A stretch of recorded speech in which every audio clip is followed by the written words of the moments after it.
గ్రంథము 15వ అధ్యాయము 11వ వచనము. అందుకు యెహోవా, నిశ్చయముగా నీకు మేలు చేయవలనని నేను నిన్ను బలపరుచున్నాను. నేను నీకు మేలు చేయవలనని ప్రవక్త అయిన ఇర్మియాతో దేవుడు మాట్లాడుతున్నాడు. నువ్వు బలహీనంగా ఉన్నావా? నువ్వు భయపడుతున్నావా? ఇర్మియా, నిశ్చయముగా నీకు మేలు చేయవలనని. అవును, ప్రవక్తలు కూడా భయపడరు. ప్రజలను నడిపించాలంటే ఆషామాషి కాదు. ప్రజలను నడిపించడంలో ప్రవక్తలు కూడా చాలా భయపడ్డారు. ఏ విధంగా నడిపించాలని వారు దేవునికి విన్నవించుకున్నారు. అప్పుడు దేవుడు ప్రవక్తలను బలపరుస్తూ దేవుడే వారిని నడిపించాడు. దేవుడే వారికి బలంనిచ్చాడు. దేవుడు వారితో తోడుగా ఉన్నాడు. అందుకే దేవుడు మాట్లాడుతున్నాడు, నిశ్చయంగా నీకు మేలు చేయవలనని నిన్ను. అవును, మేలు చేసే దేవుడు, బలపరిచే దేవుడు, మనకు కూడా మేలు చేయవాలని మనల్ని బలపరిచే దేవుడుగా ఉంటాడు. కీడు నుంచి విడుదల చేసి మేలులు చేయాలనే దేవుడు మనల్ని బలపరుస్తూ ఉంటాడు. కొన్నిసార్లు మనం మర్చిపోతాం. మనకు అన్యాయం జరుగుతుందేమో అనే ఆందోళన చెందుతుంటాం. మనకు అన్యాయం జరుగుతుంది, మన మోసం జరుగుతుంది, మనకెవరు సహాయం చేస్తారని ఇతరుల కొరకు ఎవరైనా మేలు చేస్తారేమో అని ఆశతో ఎదురు చూస్తున్నాం. కానీ దేవుడు మాట్లాడుతున్నాడు, నీకు మేలు నిశ్చయముగా నీకు మేలు చేయవాలని నిన్ను బలపరుస్తున్నాను. ఆటోమేటిక్గా ఆ బలం వస్తుంది.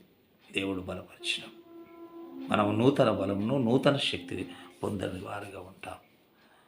నెహెమ్యా గ్రంథంలో 8-10 వచనం. నెహెమ్యా 8-10. అధికారి నెహెమ్యా, యాజకుడు శాస్త్రి ఎజ్రా, అదే జనులకు బోధించే లేవీయులు. వీరు ముగ్గురు జనాలను బలపరుస్తూ ఈ విధంగా మాట్లాడుతున్నారు. ఇశ్రాయేలు జనాలను బలపరుస్తూ, మీరు దుఃఖపడకుడి, యెహోవా యందు ఆనందించడం వలన మీరు బలమొందెదరు. వారు జనులను బలపరుస్తున్నారు. ముగ్గురు, అధికారి అయిన నెహెమ్యా, యాజకుడైన శాస్త్రి గారు, బోధించే లేవీయులు జనాలను దుఃఖంలో, బాధలో ఉన్నప్పుడు, శత్రువు భయం వారికి పట్టినప్పుడు వారు ఏమంటున్నారు? మీరు దుఃఖపడకండి, మీరు దుఃఖపడకుడి, యెహోవా యందు ఆనందించటం వలన మీరు బలము. అవును, దేవుని యందు ఆనందించటం వలన మనము బలము పొందేవారంగా ఉంటాం. దేవుని యందే ఆనందించాలి. మనుషులు పెట్టే నిందలకు మనం భయపడకూడదు, దుఃఖపడకూడదు. దుఃఖపడి భయపడితే బలహీనం అయిపోతాం. మనలో ఆనందం ఉండదు, మనలో సంతోషం ఉండదు. మనం దేవుణ్ణి జ్ఞాపకం చేసుకొని వారు ఎంత మనల్ని దుఃఖపెట్టినా, బాధ పెట్టినా, మన మీద నిందలు మోపినా మనం ఆనందించేవారిగా ఉండాలి. ఆనందించేవారు ఏకాంతంగా మనం ధ్యానం చేసుకుంటూ, దేవుణ్ణి ప్రార్థన చేసుకుంటూ, వారి నిందలకు, వారి అవమానాలకు మనం దుఃఖపడకుండా, బాధపడకుండా, దేవుడు మనకున్నాడు అని ఆయనతో మనం ప్రార్థనలో ఉన్నప్పుడు, మనం ఆనందించినప్పుడు అవన్నీ పోతాయి. అందుకే అంటున్నాడు, యెహోవా యందు ఆనందించుట వలన మీరు బలం, అప్పుడే బలం వస్తుంది. దేవుని యందు ఆనందించడం వల్లనే, మనుషుల వలన ఆనందించడం వల్ల కాదు. కొన్నిసార్లు ఆనందం కొరకు తాపత్రయపడుతుంటాం, డబ్బులు ఖర్చు పెడుతుంటాం. విపరీతమైన డబ్బును ఖర్చు పెట్టి కొనుక్కుంటాం ఆనందాన్ని. కానీ ఆనందం తాత్కాలికం, అది అనారోగ్యం. అది ప్రాణం ఇచ్చే ఆనందం కాదు, తాత్కాలికమైన ఆనందం. ఏంటంటే బాధలో ఉన్నాం, దుఃఖంలో ఉన్నాం, చాలా బాధ అనిపిస్తుంది, చాలా డిప్రెషన్లో ఉన్నాం కాబట్టి ఈ ఆనందం కొంచెం అవసరం అనుకుంటాం. కాదు, ఈ లోక ఆనందం అసలు కాదు. ఇదంతా మాలిన్యం, ఆనందం కాదు. అది నేను పాడు చేస్తుంది, నీ ఆరోగ్యాన్ని పాడు చేస్తుంది, ప్రభు సన్నిధికి నేను దూరం చేస్తుంది. అదంతా లోకంలో ఉన్న ఒక మాలిన్యం. మనుషుల వల్ల నీకు ఆనందం దొరకదు. ఆనందం అనేది ఎక్కడో లేదు, దేవుని దగ్గరే ఉంది. మరి దాన్ని మర్చిపోతుంటాం. అందుకే మరి దేవుని యందు ఆనందించడం వలన మీరు బలము పొందేదారు. ద్వితీయోపదేశ కాండము 31వ అధ్యాయము 5-6 వచనములు. మరి మోషే గారికి అప్పుడు 120 సంవత్సరాలు. ఆయన వృద్ధాప్యం కలిగింది, బలహీనం వచ్చింది. మోషే గారు ఇశ్రాయేలు ప్రజలను ఉద్దేశించి ఆయన ఏమంటున్నారంటే చూడండి, నిబ్బరము కలిగి ధైర్యంగా నుండుడి, భయపడకుడి, వారిని చూసి దిగులు పడకండి, శత్రువుని చూసి మీరు దిగులు పడకండి. నీతో కూడా వచ్చేవాడు నీ దేవుడైన యెహోవాయే, ఆయన నిన్ను విడువడు, నిన్ను ఎడబాయడు. చూడండి, మోషే గారు 120 సంవత్సరంల వయసులో మరి ఇశ్రాయేలు ప్రజలు శత్రువులను చూసి భయపడినప్పుడు ఆయనను బలపరుస్తున్నాడు. ఆయన ఎలా బలపరుస్తున్నాడు చూడండి, నిబ్బరము కలిగి ధైర్యం, నిబ్బరం, బీ స్ట్రాంగ్, నిబ్బరంగా ఉండండి, నిబ్బరం కలిగి ధైర్యంగా ఉండండి, తొనకకూడదు, బెదరకూడదు, నిబ్బరం కలిగి ఉండాలి. ఫస్ట్ నీ హృదయాన్ని నువ్వు నిబ్బరంగా ఉంచుకోవాలి. సమస్యలు వస్తాయి, శత్రువు వస్తాడు, నీ మీద దాడి చేయాలనే ప్రయత్నాల్లో ఉంటాడు. ఆయన అంటున్నాడు ఇశ్రాయేలు ప్రజలతో, ముందుగా మీరు నిబ్బరము కలిగి ధైర్యముగా నుండుడి, భయపడకుడి. ఫస్ట్ నిబ్బరం కలిగి ఉండండి, దాంతోపాటు ధైర్యంగా ఉండండి, తర్వాత భయపడకండి. నీతో కూడా వచ్చేవాడు నీ దేవుడైన యెహోవాయే. నీతో వస్తుంటాడు దేవుడు, నీతో వస్తుంటాడు నీ దేవుడైన యెహోవా. ఆయన నిన్ను విడువడు, నిన్ను ఎడబాయడు. అవును, దేవుడు వదిలిపెట్టే దేవుడు కాదు, ఎడబాసే దేవుడు. మనం అనుకుంటాం దేవుడు మరి నాతో లేడా అని నువ్వు అనుకుంటావు. లేదు, నీతో ఎప్పుడు దేవుడు ఉంటాడు. నువ్వు నిబ్బరం కలిగి ధైర్యంగా ఉండు, భయపడకు. దేవుడు నీతో ఉంటాడు, నిన్ను విడువడు, నిన్ను ఎడబాయడు. ఈ దేవుని యొక్క వాగ్దానం మోషే గారు బలపరుస్తున్నారు ఇశ్రాయేలు ప్రజలు.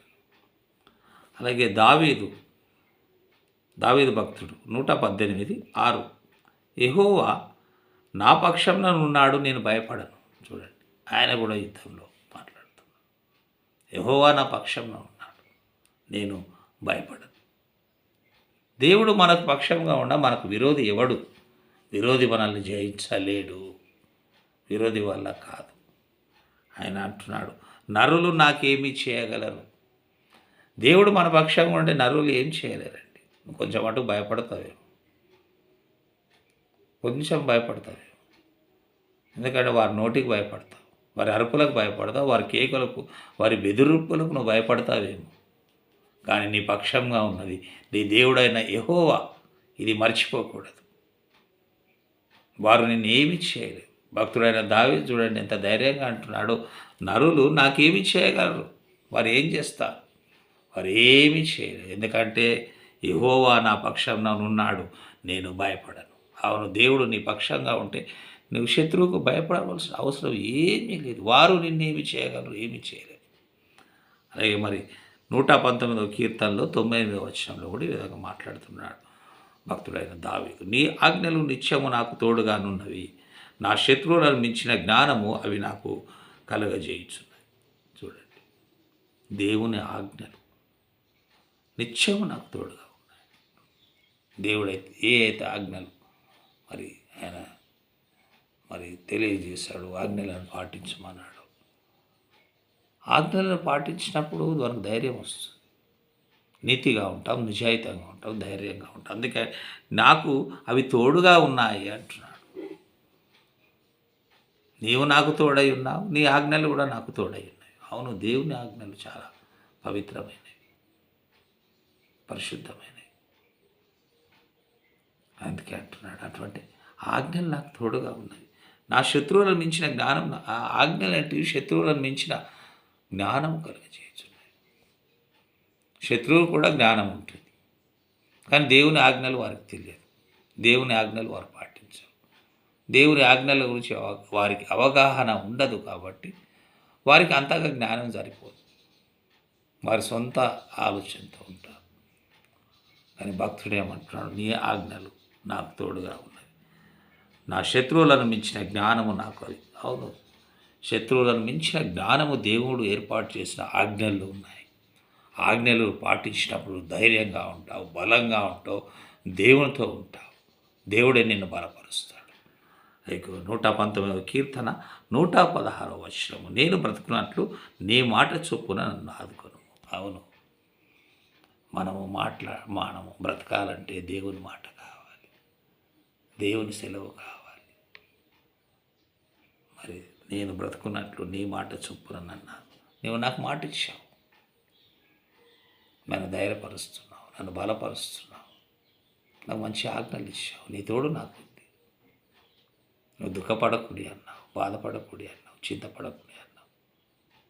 మరి అటువంటప్పుడు నేను బ్రతకాలంటే నీ మాట చొప్పున నన్ను ఆదుకోవాల్సింది. దేవా, నువ్వు ఇచ్చిన మాట చొప్పున నన్ను ఆదుకో. నువ్వు దేవుడు వాగ్దానం చేసే దేవుడు ఉంటాడు, మనల్ని ఆదుకునే దేవుడుగా ఉంటాడు. మనం అనుకుంటాం మనల్ని ఎవరు ఆదుకోరేమో, అయ్యో ఈ సమస్య నుంచి నాకు విడుదల కలదేమో, ఈ బాధలు, ఈ కష్టాలు, ఈ దుఃఖము అని మనం బాధపడుతుంటాం. అవి మనకు కలిగినప్పుడు బాధపడుతుంటాం, చింతపడుతుంటాం, వేదన పడుతుంటాం. కానీ ఒకటి మర్చిపోతావు, ఆదుకునే దేవుడు మనకున్నాడని. అందుకే భక్తుడు, నువ్వు నాకు మాట ఇచ్చావు, నీ మాట చొప్పున నన్ను ఆదుకొను. అవును, ఆదుకునే దేవుడు మనకున్నాడు. మన దేవుడు ఆదుకునే దేవుడు, విడిచిపెట్టే దేవుడు కాదు. నువ్వు అపాయంలో ఉన్నా ఆదుకునే దేవుడు, నువ్వు కష్టంలో ఉన్నా బాధకునే దేవుడు, నువ్వు నష్టపోతావేమో కానీ నేను ఆదుకుని నిలబెట్టే దేవుడు, ఆదుకునే దేవుడు. అందుకే ఆయన అంటున్నాడు, భక్తుడైన దావీదుకి ఎంత విశ్వాసం ఉంది, నీ మాట చొప్పున నన్ను ఆదుకోను. నేను బ్రతుకున్నట్లు. అవును, మనం బ్రతుకున్నట్లు కూడా మనల్ని ఆదుకునే దేవుడు మన దేవుడు. అటువంటి కృప దేవుడు మనకు అనుగ్రహించి నడిపించును గాక. ఆమేన్.